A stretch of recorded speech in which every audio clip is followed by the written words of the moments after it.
Hello, this is Linda Vettrus-Nichols, and do I have an amazing person to introduce to you, Eva Hoffman. When you think of the word wonderful, what comes up for you? What's wonderful to you? Experiences when we connect with people. Yes. As a teacher and just as a human being, because as a teacher you connect with with children, with teenagers, with students, with whoever. Yeah. And that is the most wonderful experience. It is, isn't it? Connection is wonderful, right?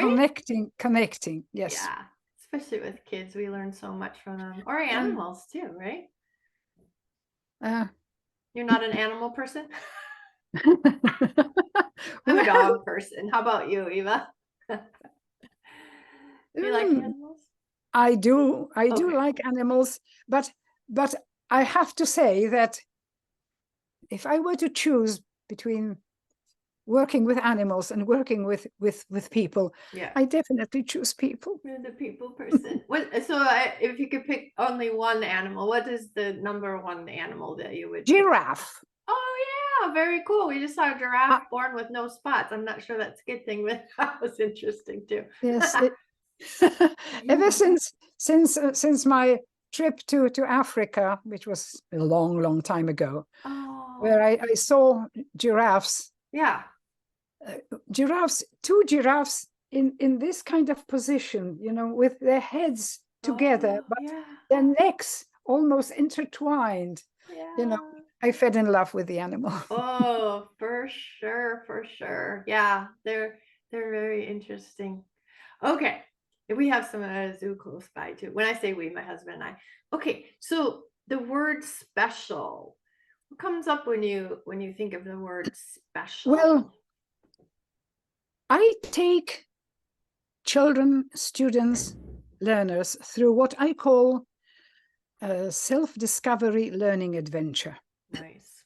And what we discover is that although we may seem the same, we are beautifully different. Nice. And because we are beautifully different, we are all special.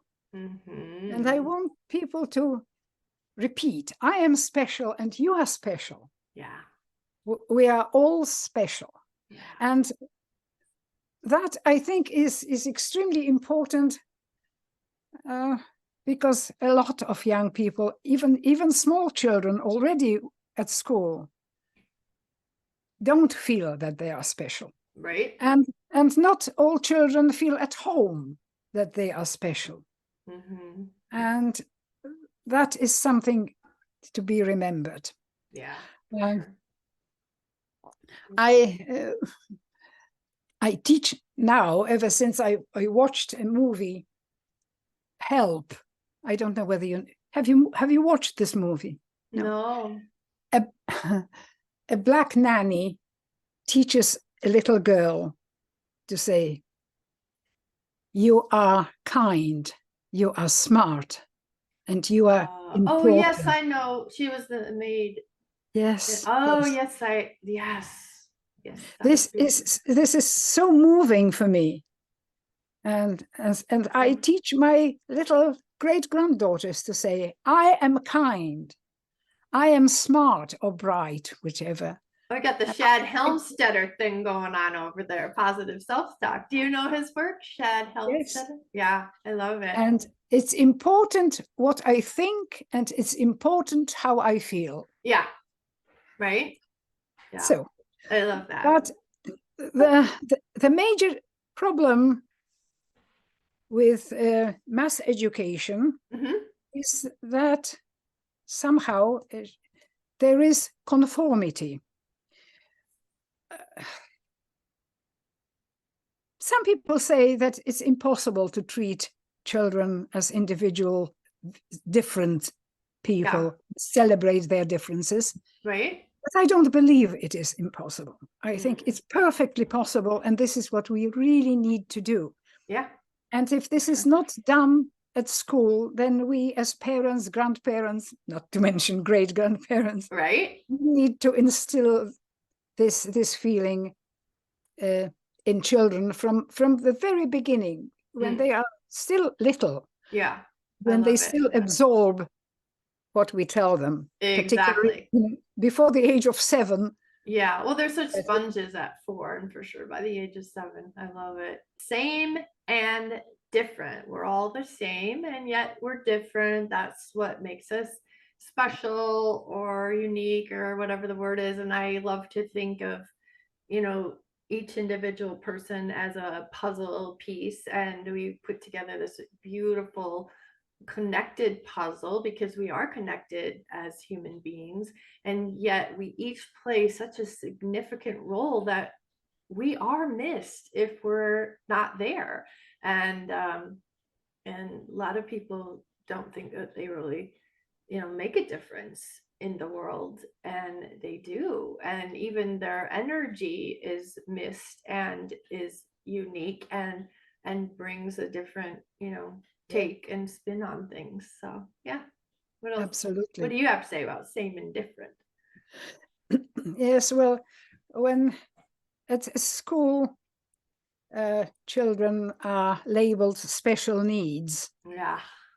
for a reason, obviously. I can sympathize with that, but I believe that every single child is a special needs child, and Yes, we ma'am. need to treat them, because then we treat them as individuals. Yes, yes, yes. And So all development is there. Like even with Down syndrome, it's all that's typical development. Even with autism, it's typical development. Times 100 with autism, it's still typical development. So I think absolutely. that's interesting. Okay, very cool. And unity, right? Well, I believe that we also need to teach children about unity, about the fact that we all one. And that is something that maybe not everybody will still agree with. Right. But that is very much something I believe that the world is going in this direction. And spirituality is not necessarily religion. Sometimes it's not religion at all.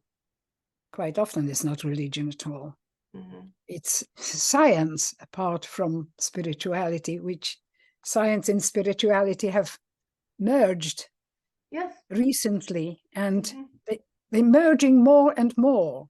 And this is something that is very often missing in the way we educate children. Yeah, scientific fact was like, that's it, and it hasn't been proven. And it's like, wow, we're so far behind in things that we're proving. And yeah, it's pretty crazy. And so I love it when science can be open to learning more instead of so focused on experience. And of course, research has been totally polluted for even the sake of greed. So you can't, there, like, if you really know how to do good research, you'll see that it's not good research, and a lot of it's even fake research. So wow, right? So anyways, back to unity though.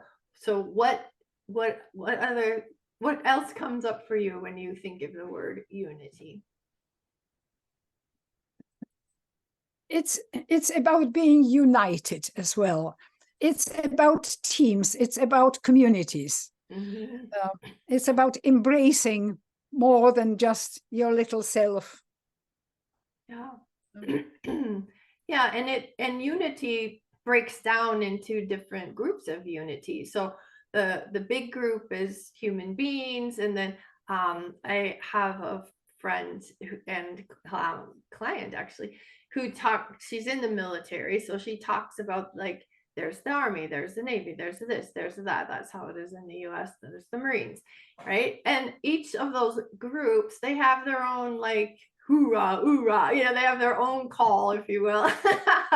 And So and there's a gal on Instagram who does such funny things like this, answering the door looks like this in the Navy, this in the Army is a riot, right? And so there's things that unite us within our own groups. Like there's people who enjoy our sense of humor. Like I have friends and I don't necessarily enjoy their sense of humor at, maybe on the fringes of humor. Otherwise, we do enjoy each other's humor or something. So yeah, it's really it's interesting, all the kind of like breakdowns of that. Does that make sense? Yes, absolutely.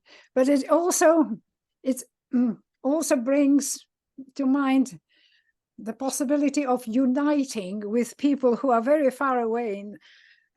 As we talked earlier, the internet is allowing us to have contacts with the world. Yeah. So we now not necessarily uniting only with our neighbors, Right. but we're uniting with people who are very far away and who operate on similar wavelength. Yes, absolutely. And it's been fascinating for me. I, was connected on social media, then, got to meet people in person, got to even go to their country and be in their home, work with their children. And then I get calls like, oh, what you did with the kids, it's like, it's still happening and the neighbors are noticing and they're getting so much healthier, mentally and all. Yeah, it's talk about love. I love that. That's just so beautifully rewarding. So that was my summer spent in Sweden and Norway. It is absolutely wonderful if we can celebrate our differences and unite in the celebration. Oh, I love it. That's so cool. Thank you so much, Eva. Thank you so much, Linda. It was wonderful to be here. My pleasure.